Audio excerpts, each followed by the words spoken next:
ሰላም ጤና ይስጥልን ውድ የመስታወት ሚዲያ ተከታታዮቻችን ከሁሉ አስቀድመን ሰላምታችን በያላችሁበት ይድረስ እንላለን። የምንለቃቸውን ዕለታዊ ዜናዎች እንዲደርሷችሁ ላይክ፣ ሼር፣ ሰብስክራይብ እንዲሁም ድጋፋችሁ ያበረታናልና ሐሳብ አስተያየታችሁን ኮሜንት ሴክሽን ላይ ታስቀምጡልን ዘንድ በአክብሮት እንጠይቃለን። ወደ መረጃችን እናመራለን። ኤርትራ ውንጀላዋን ቀጥላለች። የኤርትራ ማስታወቂያ ሚኒስቴር በይፋዊ የኤክስ ገጻቸው ላይ በትግርኛ ያሰፈሩ ጽሑፍ እንደሚከተለው ቀርቧል። ኢትዮጵያ ካላት ጂኦፖለቲካዊና ስልታዊ ጠቀሜታ የህዝብ ብዛትና ተጽዕኖ የተነሳ በአፍሪካ ቀንድ ጠቃሚ ሀገር መሆኗ ጥርጥር የለውም። እስካሁን ኢትዮጵያ የምትመራው ከአጼ ምኒልክ ጀምሮ በአምስተኛው መንግስት ነው። ይሁን እንጂ በተለይ በብልጽግና ፓርቲ አገዛዝ ስር ከወደቀች በኋላ ታይቶ በማይታወቅ ትርምስ ውስጥ ገብታለች። ስለሆነም የኢትዮጵያ ዜጎች የሀገራቸው ሉዓላዊነት ሲደፈርስ እንዲሁም አንድነታቸው መደፍረሱ በእጅጉ ያሳስባቸዋል። በአሁኑ ወቅት የችግሩ ብቸኛ መፍትሄ ሁከት ነው ብለው በማመን በትጥቅ ትግል የሚካፈሉ ወገኖች በሁሉም የኢትዮጵያ ክፍሎች አሉ። ከ2020 እስከ 2022 ከባድ ጦርነት በኋላ ኢትዮጵያዊነቱ ወደ ኋላ የቀረ የትግራይ ህዝብ የኢትዮጵያ አካል በመሆንም ሆነ በሌላ መንገድ ሰላምና ደህንነትን ይናፍቃል። በአማራ ክልል ህዝብ በመንግስታቸው ላይ እምነት አጥቶ ሰብአዊ መብቱና ሀገራዊ ክብሩን ማስከበር ብቸኛ አማራጭ አድርጎታል። የኦሮሚያ ብልጽግና ፓርቲም ከጥይት ድምፅ አልወጣም። የብልጽግና መንግስት በዋና ከተማ ወይም አዲስ አበባ ብቻ ተወስኖ በህገ መንግስቱ ስም እየዘፈነ ያሉትን ችግሮች ችላ ማለትን የመረጠ ይመስላል። እንደውም በኢትዮጵያ ያለው የፖለቲካና የጸጥታ ሁኔታ ለመፍታት ብስለትና ብቃት ያለው አይመስልም።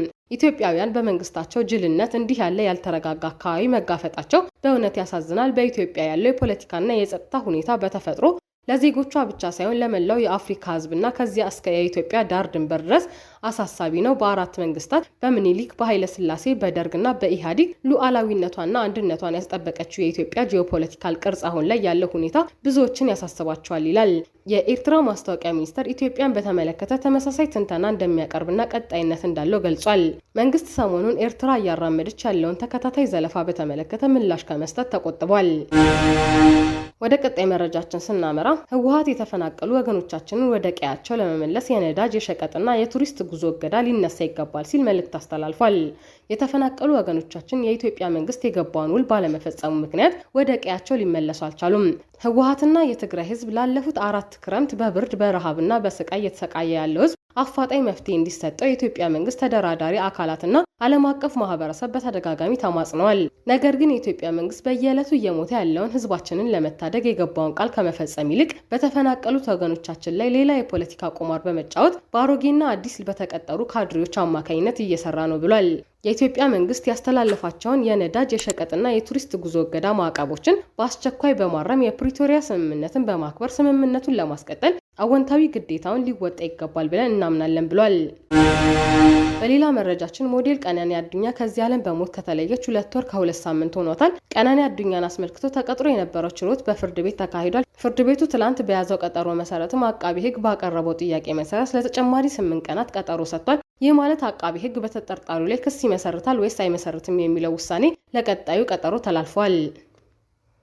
በቀጣይ መረጃችን የቀድሞ የኢትዮጵያ መከላከያ ሰራዊት ጠቅላይ ኤታማዦር ሹም የነበሩትና በጡረታ የተሰናበቱት ጄኔራል ሳሞራ ዩኑስ ዳግም ወደ መከላከያ ሰራዊት ተመልሰዋል። መከላከያ ውስጥ ኃላፊነት ተሰጥቷቸዋል። ከጄኔራል ዮሐንስ ገብረ መስቀል ጋር በመሆን አፋር የሚገኝ ጣቢያ አስተባባሪ ሆነው ተመድበዋል የሚሉ መረጃዎች በማህበራዊ ሚዲያዎች ላይ ሲሰራጭ ነበር።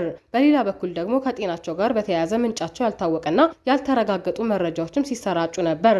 ጄኔራል ሳሞራ ዩኑስ የተወራው ወሬ ነጭ ውሸትና የሶሻል ሚዲያ ተከታይ ቁጥር ለማብዛት የተፈበረከ ነው ብለዋል።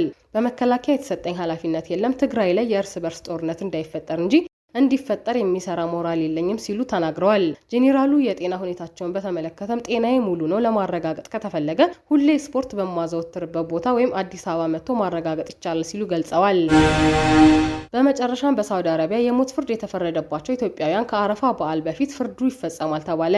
በሳውዲ አረቢያ በናጂራኒ እስር ቤት የሞት ፍርድ ተፈርዶባቸው የሚገኙ ኢትዮጵያውያን በሚቀጥለው ሳምንት ከሚከበረው የኢድ አልአረፋ በዓል በፊት ፍርዱ ተፈጻሚ እንደሚሆን እንደተነገራቸው ቤተሰቦቻቸው አስታውቋል። ቢቢሲ አፋን ኦሮሞ እንደዘገበው በእስር ቤቱ የሞት ቅጣት የተፈጸመባቸውን ጨምሮ በአጠቃላይ 47 ኢትዮጵያውያን ላይ የሞት ፍርድ ተወስኖባቸዋል። ቤተሰቦቻቸው የኢትዮጵያ መንግስት ጣልቃ ገብቶ ህይወታቸውን እንዲታደግላቸውም ጥያቄ እያቀረቡ ነው። ወንድሙ ካሊድ መሐመድ ኢብሮ የሞት ፍርድ ከተወሰነባቸው ኢትዮጵያውያን አንዱ መሆኑን ለቢቢሲ የገለጸው ሙለታ ከዚህ በፊት ወንድሜን ጨምሮ 3 ሰዎችን ለመግደል ተወስደው ነበር ብሏል። ካሊድ ቤተሰብና አንድ ልጅ እንዳለው የገለጸው ሙለታ ወንድሙ ሳውዲ አረቢያ ሲሄድ እንደተያዘ ያስረዳል። በውሳኔው ምክንያትም ባጋጠመው ጭንቀት የልብ ህመምተኛ መሆኑና በየቀኑ ወደ ሆስፒታል እንደሚወስዱትም ተናግሯል። ካሊድን ጨምሮ ሞት የተፈረደባቸው ኢትዮጵያውያን ፍርዱ መቼ እንደሚፈጸም በትክክል ስለማያውቁ ይህ ሁኔታ ሌላ ጭንቀት እንደፈጠረባቸው ተገልጿል።